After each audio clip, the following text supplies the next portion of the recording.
અમારી માટે એક અમદાવાદનું કપલ છે, દીપિકાબેન યોગેશભાઈ પંચાલ અટકે ને અમારે યારના એક ડૉક્ટર છે ને નામ પરેશ પંચાલ છે, બરાબર. તો અમને અમદાવાદવાળી પંચાલ લોકો તો યાદ રહી ગયેલા, બરાબર. અમારી જોડે જ કાલી હતા. દીપિકાબેનને એક 10 વર્ષનું બાળક છે, બરાબર. તારું નામ કીધું? પ્રિયાંશ તમારે 10 વર્ષનું થઈ ગયું છે. પછી તમે અત્યારે 4 વર્ષથી બચ્ચું રાખવાનું ટ્રાય કરો છો. કેટલાક ડૉક્ટર અમદાવાદમાં બતાવ્યું? 4 થી 5 ડૉક્ટર. બધા ડૉક્ટર શું કહેતા? પીસોડી છે ને પછી અન્નનળીમાં કંઈક છે પ્રોબ્લેમ હશે, ફેલોપિયન ટ્યુબમાં તકલીફ છે એવું કહેતું, બરાબર. અહીં બતાવવાનું કોણ કીધું? અહીંયા ઇન્સ્ટાગ્રામ ઉપર વિડીયો રીલ જોઈને આવ્યા હતા. તમારે કેટલા વિઝિટ છે?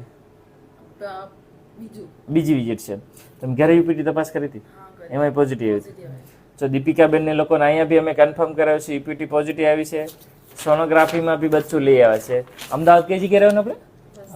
વસ્ત્રાલ.